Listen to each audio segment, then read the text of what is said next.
Hope. The desire and unshaken belief that circumstances will get better no matter how uncertain one may be. Usage example. I don't know if things will get better or what will happen next, but I have hope.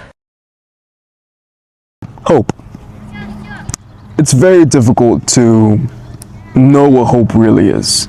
People always have an idea. People always give these concepts of what hope is supposed to be.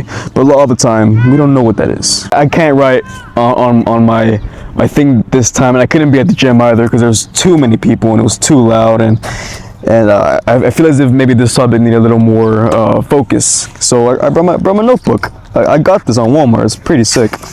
And I wrote notes too. So there are many people out there at the moment, this very, very moment, sacrificing everything for potentially nothing.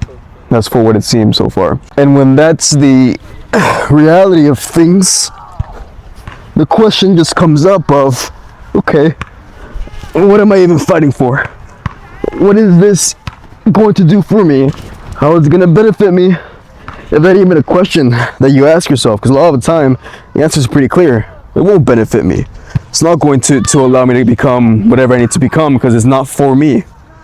I'm the product and I'm the one getting used. So then that creates hopelessness. You begin to feel hopeless. You begin to have thoughts in your mind of, what's the point of anything anymore?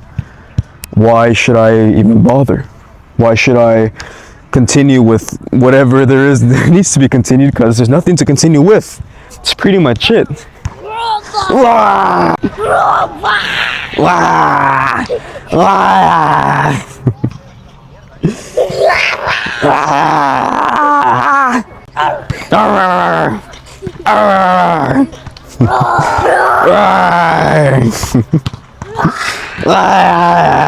And I think that's when times do get the hardest. Not when you're sad, or not when you're angry, or not when you are in disappointment or failure or anything regarding something just bad happens. It's more of everything becomes stale. It's no longer an up or down. It's no longer even a tiny bit up or tiny bit down. It's just passive. Or passive in a bad way, because it's passive in a good way. It's just passive in a bad way. And just a straight line of just despair, hopelessness, and anguish. I think that's the correct word to use.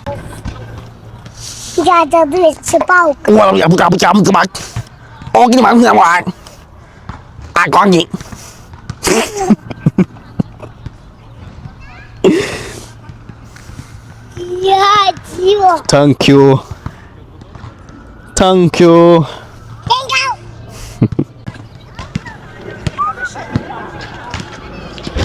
No. Go.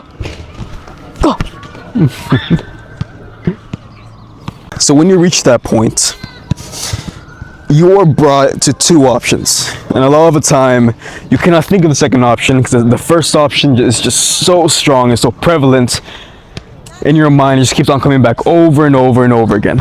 Is when you're at the hopelessness state, you either think to yourself, maybe it could get better, just somehow some way it can get better. That one we'll get into in a bit because that one's very, very complex. But then you get to the other side being, that's it. There's nothing else. There's no point of anything else. I'm either going to continue this and continue this process of thinking that things may get better, thinking that maybe I'll have a future ahead, I'll live a better life afterwards, or just end it right here. Let it be. That's it. Game over. There's no reason to keep pushing forward when there's nothing to push forward. Bars. That's a very easy way of thinking to get into. And I don't blame anybody for thinking that way. I genuinely do not think that's a bad way of thinking if you reach that point of hopelessness. And if you're in that state, now mind you, I cannot tell you much from here on out, because, and this video is intended for those that are out there fighting, and I'm talking about a serious fight, not an emotional fight, which is serious, but it's a different kind of serious. 6, 7. Because at that point, talking about war, talking about world-altering things, big world-altering things. Not a personal thing. It could be personal. To a degree, it is personal for each person that is out there fighting. But it's a very huge thing that comes out to be a big old nothing burgers. There's no point for us to fight, because it's not going to be for us. It's going to be for whoever it needs to be for. Which, if you know anything about that, I feel as if you might have an idea of what that may be. So in that case, we got that cleared out. Who am I then? Not me. Talking about you, individually you. I don't know you.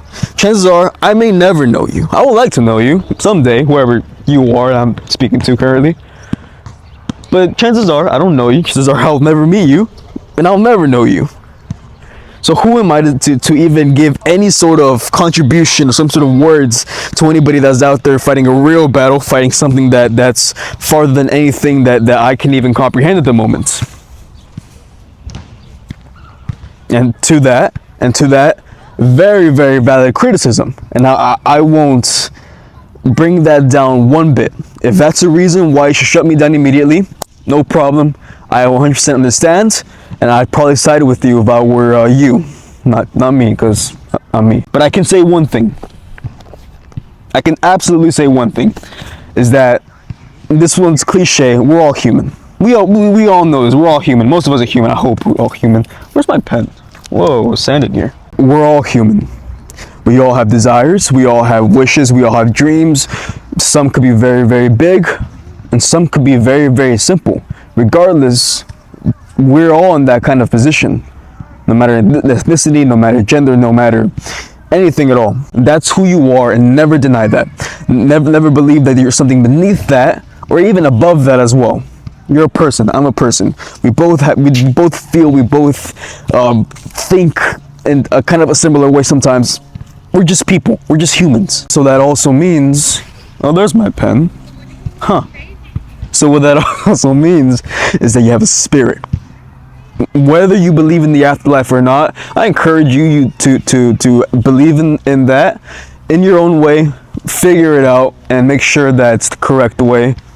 And by that, I could probably talk about another time. But we all have a spirit. We're all spiritual. There's a reason why spirituality even exists. You could say it's a coping mechanism, and it probably is. Most likely is. Just it is a coping mechanism, but it doesn't deny the fact that it's truth. Spirituality is real. Energy is real. Frequencies are real. All these kind of things are factual. And as we know, this world is filled with all these negative energies, all these energies that create bad times for people, bad emotions or bad mental states. All these kind of things bring us down every single day, every single minute, and every single second. So with that being said, you're a human, I'm a human. We all have different battles in many different ways, some more serious, some less serious. What is it that we want? What's the entire point of us doing anything in our every single day? Some are forced to do some stuff, some are not forced to do some stuff. They just want to do whatever they want to do, and some cannot do whatever they want to do. What's the point of everything? What do we want personally? And a lot of it, the answer is very simple. It's peace. We all want peace, and not the kind of peace that's stable and boring like a lot of how Americans live, where let's just be honest for a moment. We're in peace a lot of the time. We're not fighting any wars or anything. Well, Americans, not talking about other countries, we're going to get to that in a bit. Americans, we're living in a pretty easy,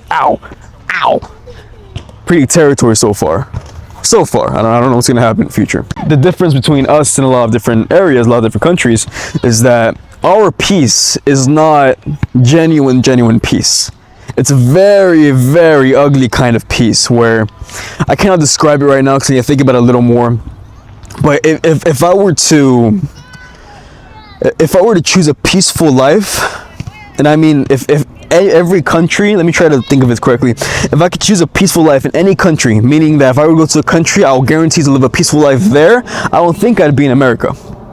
The only reason why people love to be in America, or they stay in America without leaving, is because there isn't as many problems here as compared to anywhere else. I mean, there's a lot of problems, don't get me wrong, there's a lot of problems. But we do take for granted the amount of freedom that we're given. And I'll never deny that.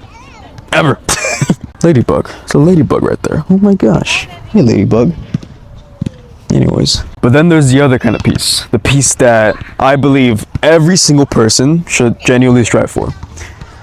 And I'm sure a lot of you that are in war right now, that are fighting a very tough battle, do want this as well.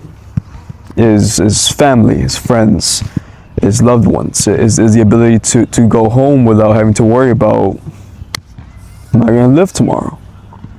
Or is my mother going to be okay? Or is my son or daughter going to be okay? That kind of stress or that kind of peace is taken away from a lot of you guys. And I do feel as if bad times do make us stronger, without a doubt. And I wish it wasn't war that gives us those bad times to come closer. But bad times do allow us to become better people, become better for each other. But that brings the question to, well, who's this even for at this point? We're fighting in a war. And previous wars, they're still kind of bullshit, but this one's especially bullshit. When we fight, we're in a battle, and we need to come out victorious for any reasons, because there's a reason. In this war, there isn't much of a reason to fight. There's an enemy, but there's no justification for this enemy, because we're fighting a battle that we don't deserve to fight. And I mean that. I think that a lot of us do need to go through a lot of growth. Not this kind of growth. This is a very, very different kind of level that a lot of us never deserve to go through.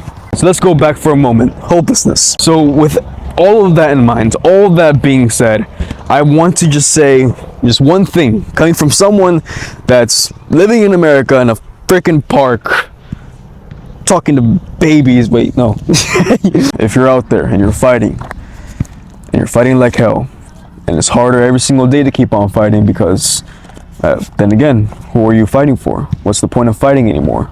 Because for you, or sorry, I was gonna say me, but for you personally, you want to fight to see your family, you want to fight to see your children, you want to fight to see a better tomorrow.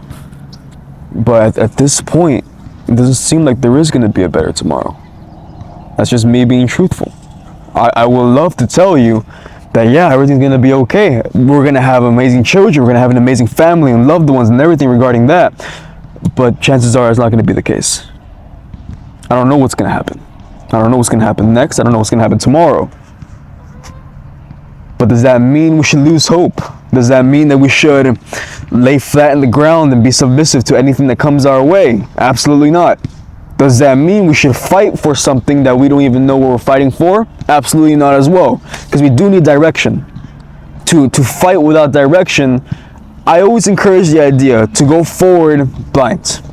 Absolutely. I think absolutely you should do that no matter the circumstance. But in a circumstance like this, where everyone's kind of in the same position at the moment, we need direction. And if the direction is not going to be us, if it's not going to be you and I, it's not going to be the possibility of us having children or us seeing a better tomorrow with friends and family and loved ones. Hopefully there will be, and I will never lose hope on that. I'll make sure that I do my best to encourage that as well. But I'm just saying this for those that have lost hope, is that it's no longer about us. It's about for those that are after us. It's for those that will come after us. We were put in this position for whatever reason that may be. Could be intentional, could be unintentional. But for you individually, I don't know you. And I don't want to speak to a broad people and give you any sense of false hope, because I don't believe in false hope. I don't want to tell you, keep your spirits high, keep pushing forward, and everything's going to be okay. Because I don't agree with that statement. I don't agree with the idea of being so ignorant to every single idea in the world. It helps. I'm not going to deny that. It helps to be ignorant. It helps to be stupid sometimes. To say, I'm not going to think about whatever things that are happening around the world, whether things are happening within my life. So I'm just going to keep moving forward without thinking. But in a situation like this, to do that, it's unfair to the majority of us. But there will be people after us. If you disagree with that statement, I think you're wrong. I think you're absolutely wrong. Because some way or another, the world just finds a way to work, finds a way to reset. People claim about a world reset, whatever that may be, can happen, cannot. I don't know. But this entire thing is no longer about us. It's no longer about you. It's no longer about me. As much as I would love to say that we're gonna have an incredible future, and that we get to go home and cook for our children, or maybe find a career, find a future that we all will fall in love with, and we'll live an incredible life. I wish I can say that, and I will try my best to say that as much as I can. But if you're fighting out there and you have no hope left, it's no longer about us. It's no longer about you. It's no longer about me. There will be a day where there will be people after us. There will be a whole generation after us. I do believe that will happen. I think that will exactly happen. Is that there will be a future. Whatever that future may be, I want to ask of you just one thing. Is that future, they're going to need hope. And they're going to need the energy or the spirit to keep pushing. Maybe they're gonna have a worse future. Maybe they're gonna have a better future. But it's our job to make sure that whatever happens, anything can happen at that point. Whatever happens, it's our job to lift them up, no matter what. No matter what. Increase their spirit. Fight with a smile, not because you want to smile, not because I want to smile. I don't want to smile. You don't want to smile. We both know that. Because the world needs that. We all need that. And all it takes is one genuine smile. One genuine smile. To put more smiles around the world. To put more, or to bring spirits even higher. All it takes is one. I'm not asking you to be that, whoever you may be. I'm not asking you to be that. But what I am asking for is that one day that will be needed. And when that day comes, you better be ready. Whenever that day comes. So again, I talk to you. You may have a lot of people that are waiting for your return, or you may have nobody. Maybe they're all gone. God forbid that. But maybe they are. If that's the case, there will be a future where you will be needed in. And when that day comes, you need to be around. One way or another. Could be physically, could be spiritually. But whatever form that may be, it's going to involve hope. It's going to involve hope. So I ask you not to lose that. Don't ever lose that. As a child, I've always wanted superpowers. I've always wanted the ability to do whatever it is I wanted to do as a child. But if there's one superpower that I genuinely believe that all of us, each and every one of us have, is hope. You all have hope. And hope is far more powerful than anything out there. I believe that. Hope you do too. That's about it.